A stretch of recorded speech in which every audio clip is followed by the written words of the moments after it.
paz, igreja. Antes de começar, eu queria orar. Senhor, louvado seja teu nome, Jesus. Obrigado, Pai, pela graça derramada sobre a minha vida nesse dia, por essa oportunidade, Senhor.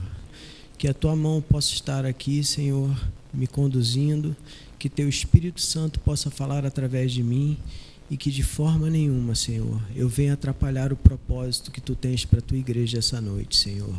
Em nome de Jesus, toma nossas vidas em tuas mãos, Pai. Amém. Eu te convido a abrir em Hebreus 11:6.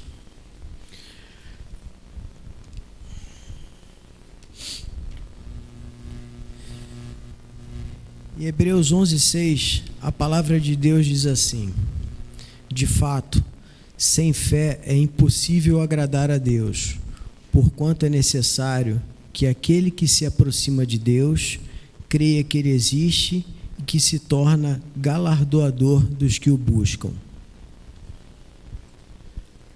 A fé é o princípio de tudo na vida cristã. Sem fé é impossível agradar a Deus. Mas ter fé não é somente um ato. Ter fé é querer, é persistir, é buscar. Não é difícil ter fé, não é fácil ter fé.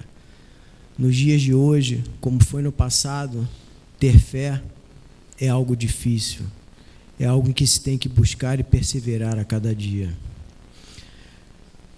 A definição do dicionário para a palavra fé, ela diz que é uma convicção intensa e persistente em algo abstrato que para a pessoa que acredita se torna verdade. É uma convicção persistente.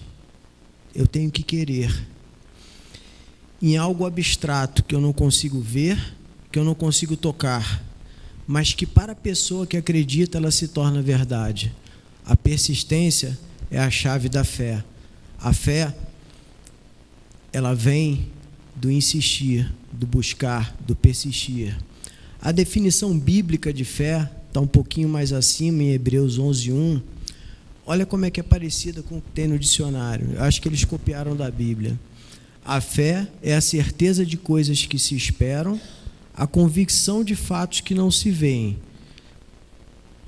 A certeza de coisas que se esperam, daquilo que eu quero, daquilo que eu acredito, daquilo que eu persevero. A convicção de fatos que não se veem, ou seja, o que é abstrato, que eu não consigo tocar, que eu não consigo ver. Na Bíblia, nós temos vários exemplos de homens de fé e que foram guiados e conduzidos por Deus, tiveram as revelações de Deus, tiveram a mão de Deus sobre suas vidas a partir do momento que acreditaram e que buscaram. Um exemplo muito usado de fé na Bíblia, falado e pregado, é de Noé. Quando a gente para pensar na construção da arca, no tamanho que foi a arca, nas medidas da arca, em tudo como foi feito, não se esperava um dilúvio, nunca se tinha visto um dilúvio naquelas proporções, nada naquelas proporções na terra. Ele teve que ter muita fé. Mas eu gosto às vezes de olhar o detalhe das coisas e procurar buscar alguma coisa que eu ainda não tenha visto. E aí a gente vai lendo, e o pastor Paulo tem esse hábito de falar, de olhar o detalhe, aquela palavrinha, aquela vírgula. Eu te convido a abrir em Gênesis 6:20, que eu quero olhar um detalhe de Noé, para a gente usar o exemplo de Noé em relação à fé de que a gente está falando. Um versículo pequeno, mas com vários detalhes interessantes. Em Gênesis 6:20, a palavra de Deus diz assim: das aves segundo as suas espécies, do gado segundo as suas espécies, de todo réptil da terra, segundo as suas espécies, 2 de cada espécie virão a ti, para os conservares em vida. Noé teve que ter muita fé para construir uma arca, esperando um dilúvio que nunca tinha sido visto. Agora, para pensar, ele teve fé mas ele construiu algo que dependeu do esforço dele. Ele acreditou, ele foi lá e fez.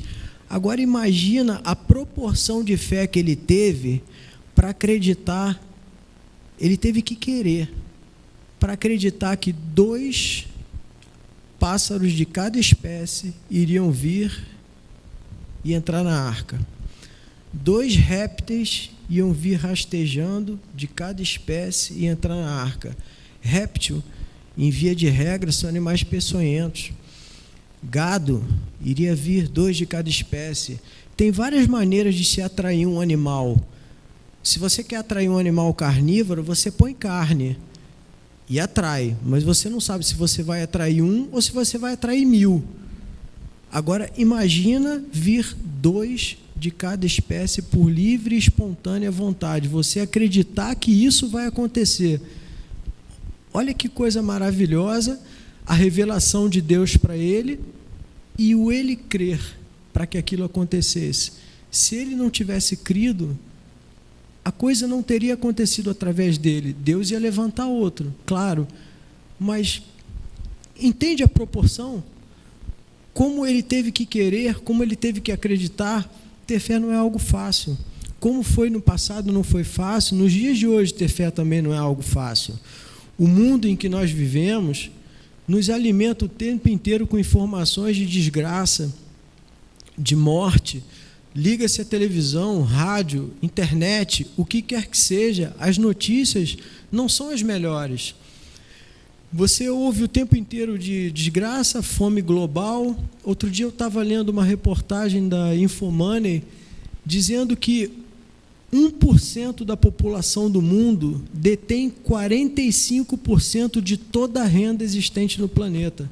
1% da população detém 45% de toda a renda. Olha que loucura. É com isso que o mundo nos alimenta. E esse número tende a crescer, porque dinheiro chama dinheiro, é um ditado popular.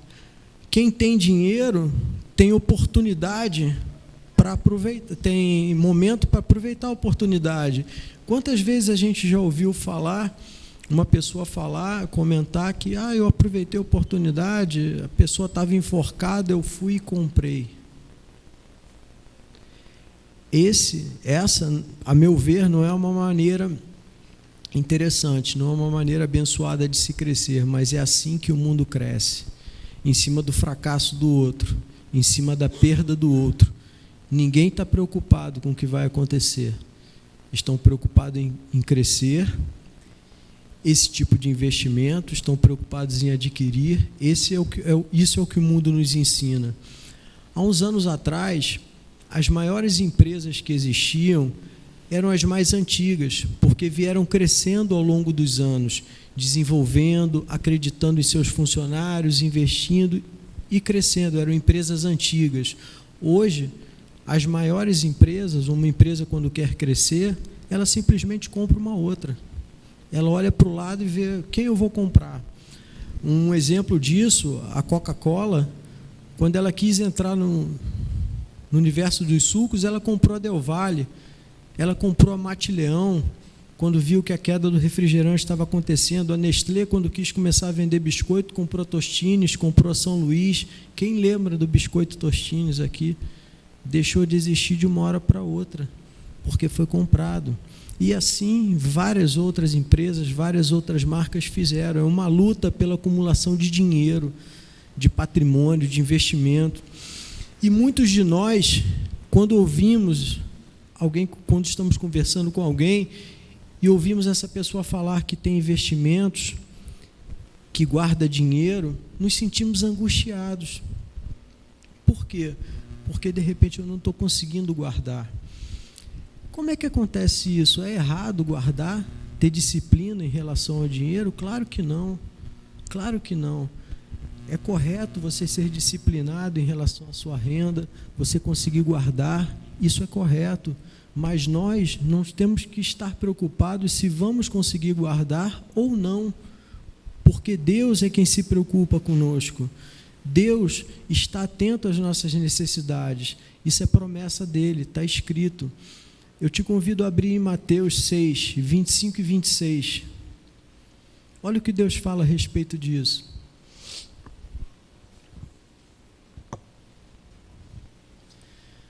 A palavra de Deus diz assim: por isso vos digo, não andeis ansiosos pela vossa vida, quanto ao que haveis de comer ou beber, nem pelo vosso corpo, quanto ao que haveis de vestir. Não é a vida mais do que o alimento e o corpo mais do que as vestes?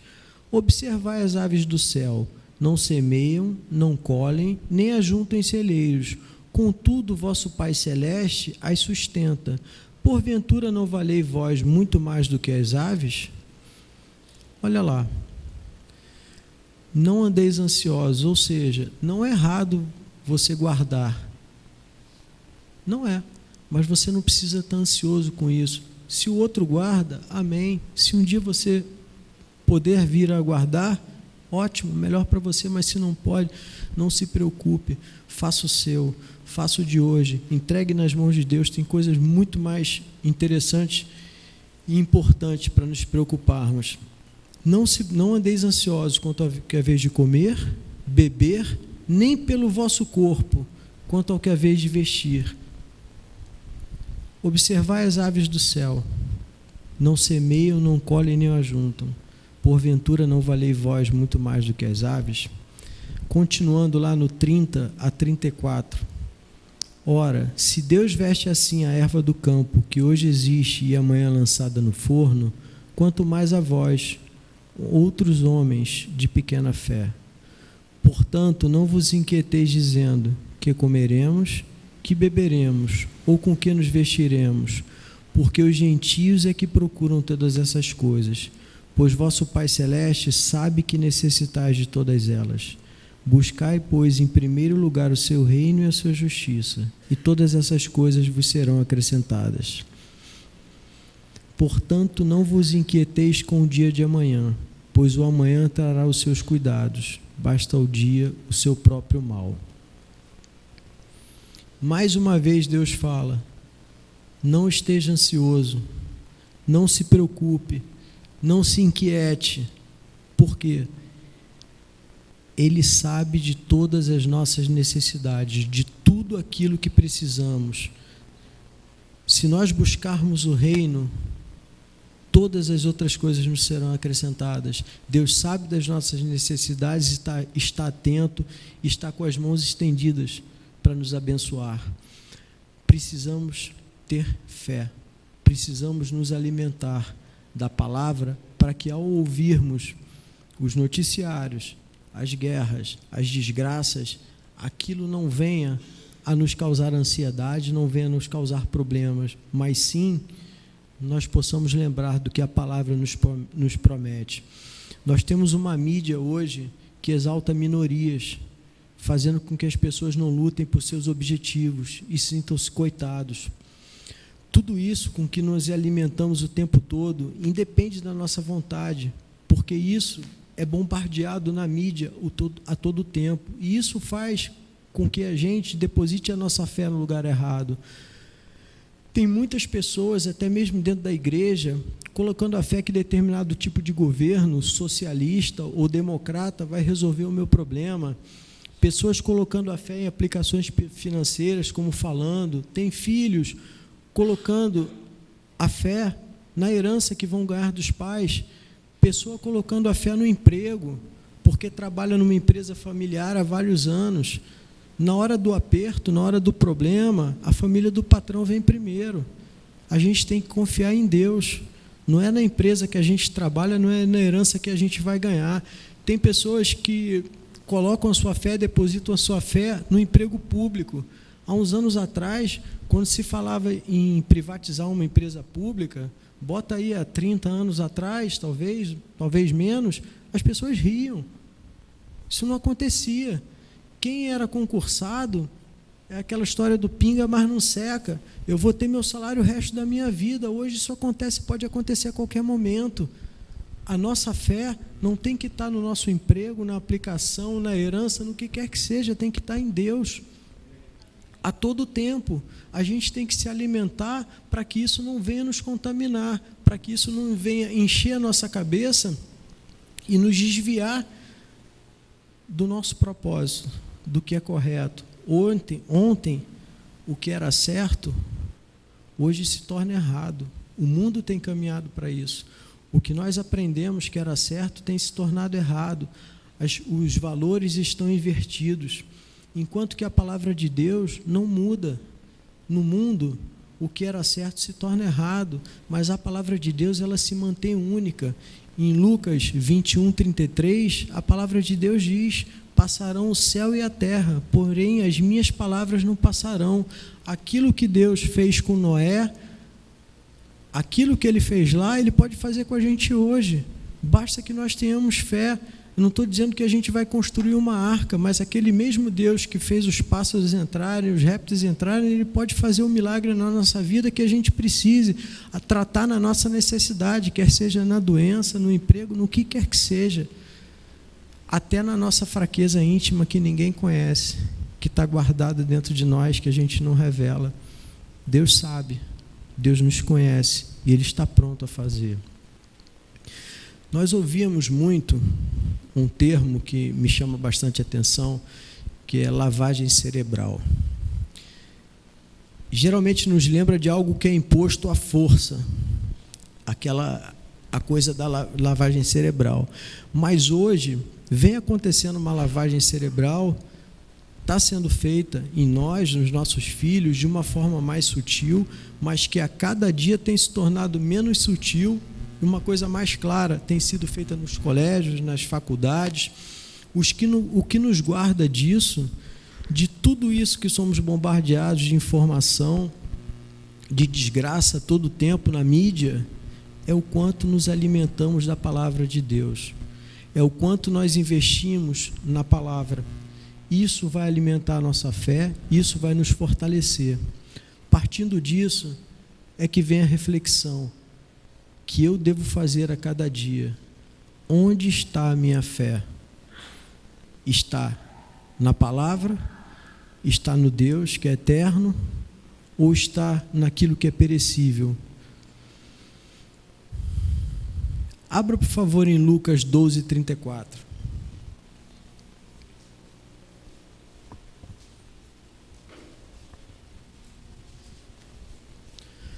Onde está a minha fé? Lucas 12:34, a palavra de Deus diz assim: porque onde estiver o vosso tesouro, aí também estará o vosso coração.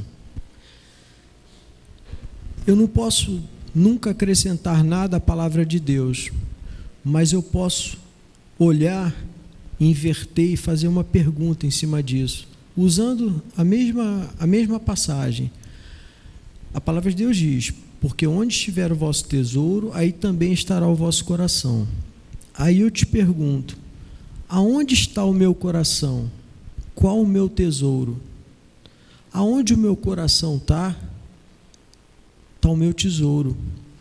Se eu tenho um tesouro daquilo que vem de Deus, da intimidade que eu busco, da palavra que eu recebo, o meu coração está ali. É para ali que o meu coração me guia. Se o meu coração não está ali, o meu coração está abatido com o que eu tenho ouvido, com o que eu tenho me alimentado do mundo, jornal, televisão, mídia, o que quer que seja, ali vai caminhando a minha fé. Se eu fizer a gente fizer uma reflexão e comparar a nossa fé, como a gente estava falando de investimento, a gente comparar a fé com uma poupança, por exemplo, ou com um investimento. Quanto mais eu invisto na poupança ou no investimento, quanto mais eu ponho, mais retorno eu tenho. Eu ponho e retorno eu tenho. Eu vou juntando, aquele dinheiro vai crescendo e eu tenho retorno.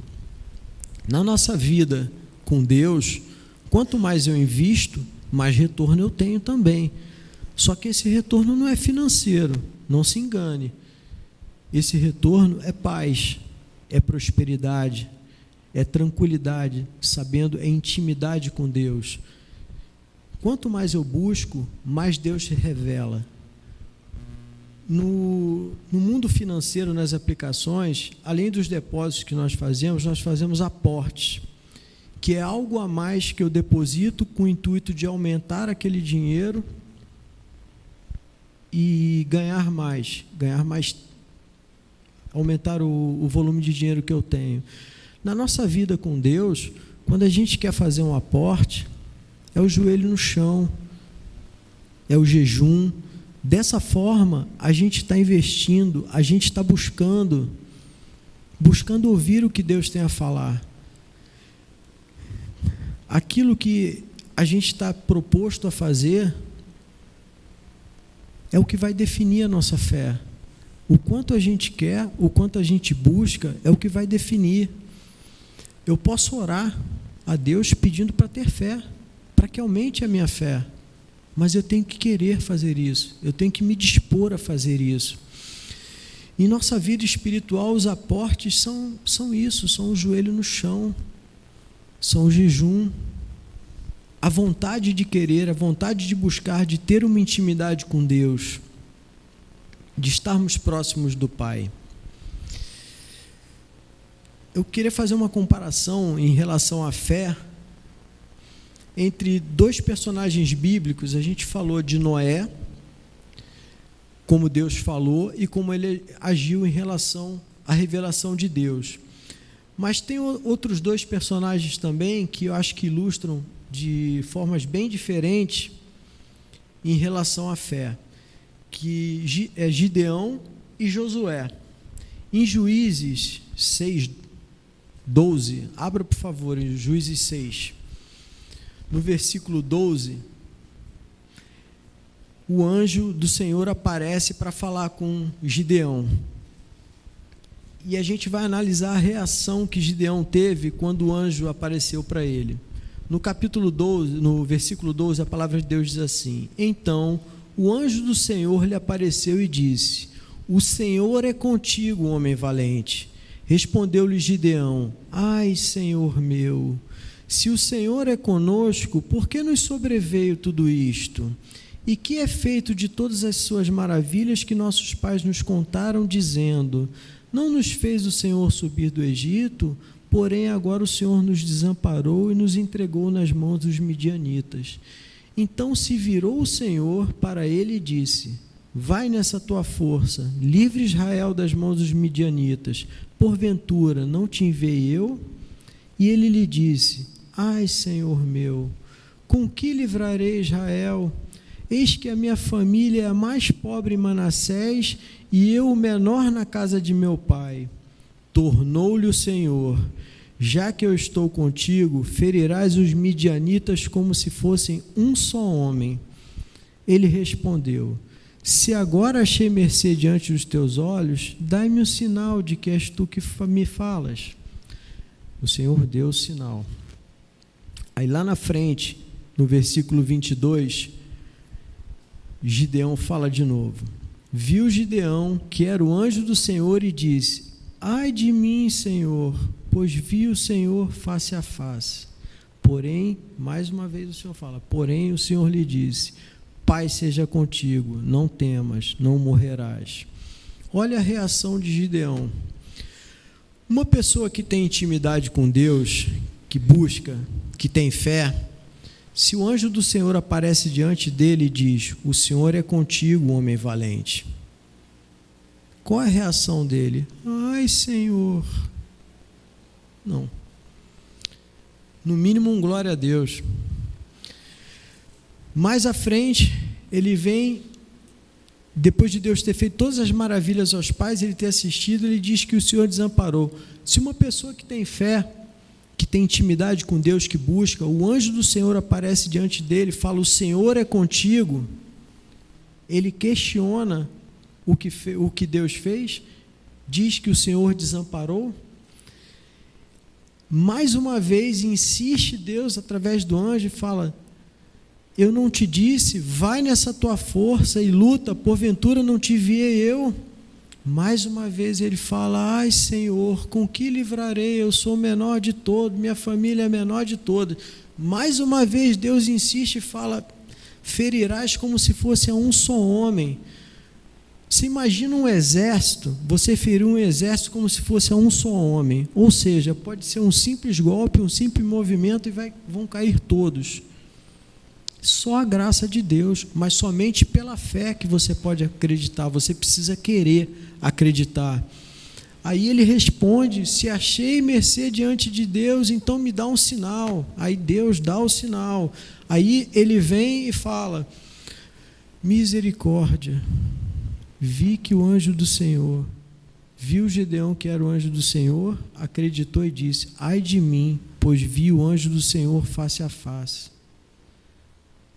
Mais uma vez o Senhor, com paciência, diz: porém o Senhor lhe disse: não seja, paz seja contigo, não temas, não morrerás. Ou seja, o anjo aparece, ele tem medo. O anjo dá uma declaração para ele, ele tem medo. O anjo diz que ele vai derrubar o exército como se fosse um só homem, ele tem medo, ele questiona. Onde está a fé desse homem? Onde está a fé desse homem, pelo menos para ouvir o que Deus tem a dizer? Deus, ele se revela a partir do momento que você busca. Quando ele escolheu Josué, ele não escolheu Josué para substituir Moisés, por Josué ser o mais preparado, mas por acreditar no livro da lei. Quando Deus fala com Josué, queria que você abrisse agora em Josué 1, versículo 1. Olha a diferença da reação de um e de outro. E Josué, o título fala, Deus fala a Josué e anima-o. Ou seja, Josué não estava nos seus melhores momentos, naquela hora que Deus falou. No versículo 1 diz assim: sucedeu depois da morte de Moisés, servo do Senhor, que este falou a Josué, filho de Num, servidor de Moisés, dizendo: Moisés, meu servo, é morto. Dispõe-te agora, passa esse Jordão, tu e todo este povo, a terra que eu dou aos filhos de Israel. Todo lugar que pisar a planta do vosso pé, vou-lo tenho dado como eu prometi a Moisés. Desde o deserto e o Líbano até o grande rio, o rio Eufrates, toda a terra dos heteus e até o mar grande, para o poente do sol será vosso limite. Ninguém poderá resistir todos os dias da tua vida. Como fui com Moisés, assim serei contigo. Não te deixarei, nem te desampararei. Sê forte e corajoso, porque tu farás este povo herdar a terra que sob juramento prometi dar a teus pais. Tão somente sê forte e muito corajoso, para teres o cuidado de fazer segundo toda a lei que meu servo Moisés te ordenou. Dela não te desvies nem para a direita nem para a esquerda, para que sejas bem-sucedido por onde quer que andares. Não cesses de falar desse livro da lei, antes medita nele dia e noite, para que tenhas o cuidado de fazer segundo tudo quanto nele está escrito. Então farás prosperar o teu caminho e serás bem-sucedido. Não te mandei eu, ser forte e corajoso, não temas, nem te espante, porque o Senhor, Deus é contigo por onde quer que andares. Deus aparece diante de Josué, dá uma revelação para ele e manda: dispõe-te agora. Josué não fala ai. Aliás, ele não fala nada. Ele fica calado e escuta. Dispõe-te agora. Passa o Jordão, você vai livrar a terra, vai conquistar. Olha o que Deus fala para ele, não é pouco. Não é pouco. Ele poderia ter a mesma reação do outro, mas quando você se alimenta, você tem fé, você quer, você acredita, você escuta e você toma posse. Ele diz: ninguém poderá te resistir, assim como fui com Moisés, serei contigo. Agora Deus dá instrução para ele. Deus diz a ele que ele tem que se alimentar e que ele tem que ter fé. Tão somente ser forte e corajoso, para teres o cuidado de fazer segundo a lei que meu servo Moisés te ordenou. Nela não te desvie, nem para a esquerda, nem para a direita, para que sejas bem-sucedido onde quer que andares. Olha a instrução para ele se alimentar. Não cesses de falar desse livro da lei, antes medita nele de dia e de noite, para que tenhas o cuidado de fazer tudo quanto nele está escrito. Então farás prosperar o teu caminho e serás bem-sucedido. Olha só, medita nele de dia e de noite. Não cesse de falar desse livro. A melhor maneira de aprender é ensinando. Não cesse de falar. Medita nele de dia e de noite. Se alimenta com ele. Alimenta a tua fé. Segundo tudo quanto nele está escrito, para fazer prosperar o teu caminho e ser bem-sucedido. Deus diz o que ele tem que fazer, dá orientação, cabe a ele querer, acreditar e ter fé para poder seguir. Um teve uma reação e outro teve uma reação. A nossa reação vai depender de como a gente se alimentar. A gente pode reagir como Gideão ou pode reagir como Josué. Se a gente tem o hábito de se alimentar, quando a gente lê uma história dessa, o Espírito Santo traz à nossa mente momentos da nossa vida que, por mais que a gente se alimente, a gente pode ter reagido como Gideão. Qualquer um de nós pode ter medo, pode ter um momento de vacilo na fé. Por isso é que a gente tem que se alimentar diariamente. É um exercício diário. A fé, ela tem que ser alimentada. A partir do momento que ela deixa de ser alimentada, ela vai enfraquecendo, ela vai enfraquecendo. É como se fosse um videogame que o personagemzinho vai perdendo energia. E, em momento nenhum,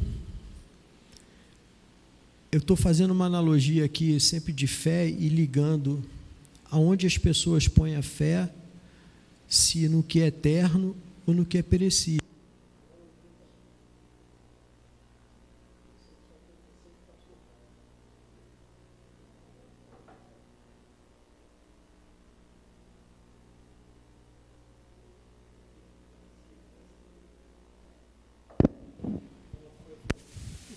Agora deu contato. Fazendo uma analogia e comparando uma coisa e outra.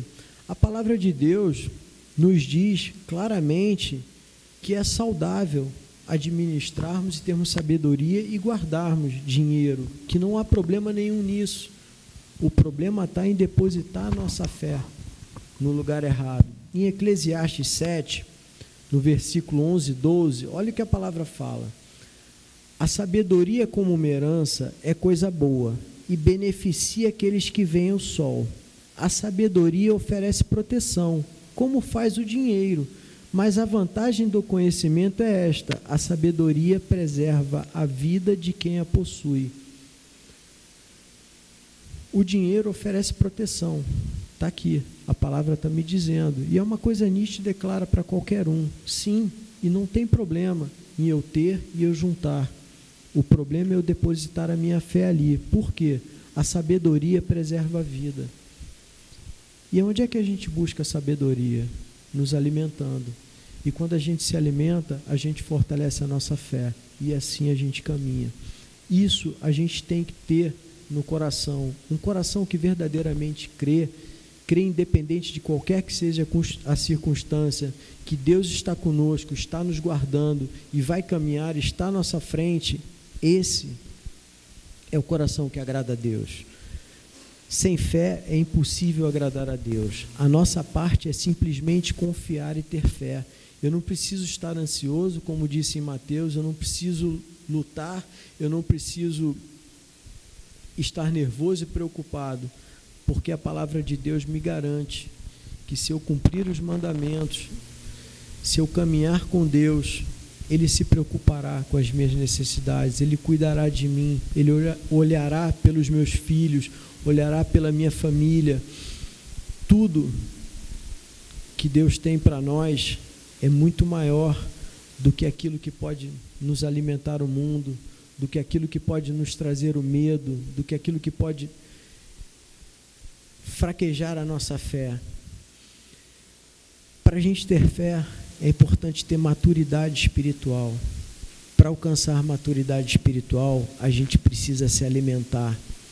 A gente precisa se alimentar para ter paz, para ter prosperidade. Em muitos momentos, Paulo nos incita a amar, a todo tempo, quase na verdade, mas ele também nos incita a buscar a maturidade espiritual, porque dessa forma a gente consegue entender o que está na palavra e colocar em prática, fazer um exercício diário. Em 1 Coríntios 13, 11, Paulo fala dessa forma. A palavra nos diz: quando eu era menino, falava como menino, pensava como menino e raciocinava como menino. Quando me tornei homem, deixei para trás as coisas de menino. Nós temos que buscar nosso amadurecimento espiritual para não agir como meninos, como crianças. Uma criança, quando é contrariada, quando não consegue o que quer, chora e faz pirraça. E muitos de nós, quando somos contrariados, quando não conseguimos o que queremos, quando Deus nos responde no tempo que a gente quer, também choramos, fazemos pirraça e muitas vezes até murmuramos. Quando somos maduros, nós colocamos o nosso joelho no chão, nós jejuamos e confiamos que Ele tem o melhor para nós, que Ele caminha à nossa frente e sabe o que nós precisamos e no tempo que nós precisamos, o que é mais precioso. Por isso, Deus nos convida a fazer um exercício diário, refletindo nessa pergunta: onde está a minha fé? No que é eterno ou no que é perecível? Se eu fizer esse exercício diário, eu vou começar a me questionar e vou começar a amadurecer, porque eu vou começar a buscar. E as respostas estão aqui. A cada dia, quando eu acordo, Deus me dá a oportunidade de fazer diferente. Eu posso ter pecado ontem e eu posso hoje, infelizmente, errar no mesmo pecado, mas amanhã, quando eu acordo, Deus me dá a oportunidade de fazer diferente, de mudar. As misericórdias de Deus são a causa de não sermos consumidos, porque as suas misericórdias não têm fim, renovam-se a cada manhã, porque grande é a tua fidelidade. Então, se você perdeu hoje, se você errou hoje, se eu errei hoje, amanhã eu tenho uma nova chance. A cada dia eu tenho uma nova chance, mas para isso eu preciso querer, eu preciso acreditar, eu preciso alimentar a minha fé, eu preciso exercitar a minha fé, eu preciso buscar. Eu queria encerrar lendo João, capítulo 10. Começando no versículo 1.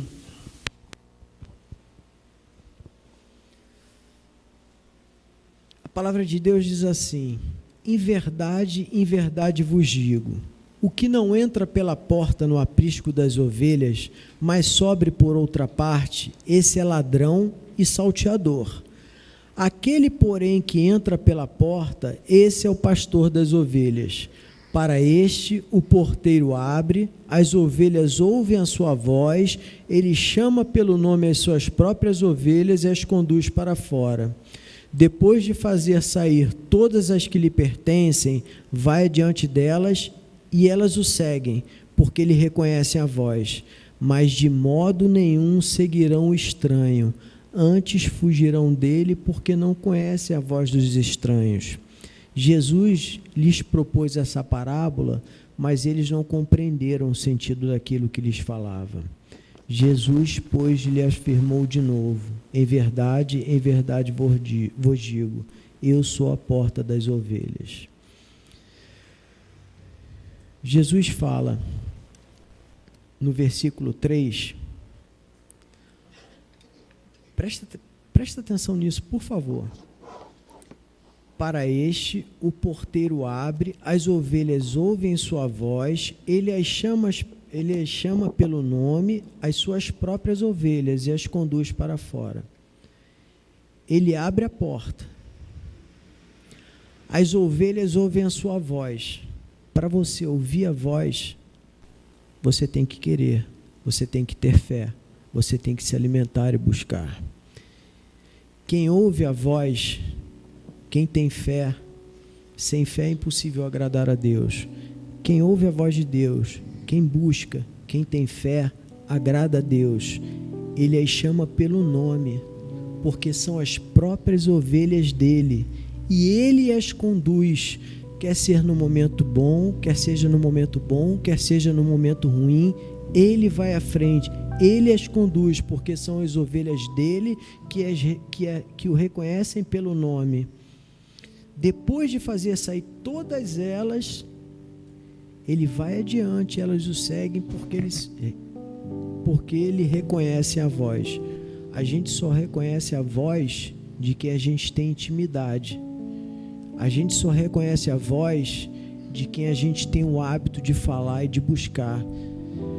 Experimenta fechar o teu olho e um irmão qualquer falar com você, você não vai reconhecer. Mas se um dos pastores falar com você, você tiver de olhos fechados, você vai reconhecer, porque você está acostumado a ouvir a voz dele. Você vai ouvir a voz de Deus se você estiver acostumado a buscar, se você tiver fé, e Deus vai à tua frente. Ele está dando aqui toda a explicação de tudo, de como deve ser feito, e basta nós escolhermos agir como Gideão agiu ou como Josué agiu. Por isso eu quero deixar essa reflexão, deixar essa pergunta: onde estamos depositando a nossa fé? No que é eterno? No que é perecível? No que? Nas promessas de Deus? No que a gente ouve do mundo? Isso vai depender de como nós estivermos nos alimentando, de como estiver sendo o nosso exercício diário na busca, na intimidade com Deus. Se o nosso joelho estiver calejado, a gente vai reconhecer a voz de Deus. A gente vai ter a certeza que Ele está indo na nossa frente, independente do tempo da resposta, independente do problema, independente de qualquer coisa. Graças a Deus.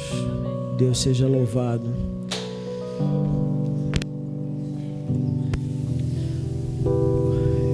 Eu te convido a cantar esse louvor final, acreditando que Deus vai fazer, que Deus está à frente de todos os nossos problemas, que Ele é fiel. Assim Ele tem sido a cada dia na minha vida. Eu espero que seja na sua também. Graças a Deus. Senhor, louvado seja Teu nome, Jesus. Ó Deus, que a Tua graça, Senhor, se derrame na vida de cada um aqui. Que possamos ir para casa, Senhor, com a certeza de que Tu estás pronto, Senhor, a se revelar a nós. Que tenhamos no nosso coração, Senhor, o desejo de Te buscar, Pai, de ter intimidade contigo, de ouvir a Tua voz, para que desta forma, Senhor, Tu renove a nossa fé, Tu fortaleça a nossa fé, Deus, para que o mundo não possa nos contaminar, Senhor, e possamos caminhar na Tua direção, Senhor, sempre, Deus, a cada dia, Pai. Louvado seja Teu nome, Jesus. Amém.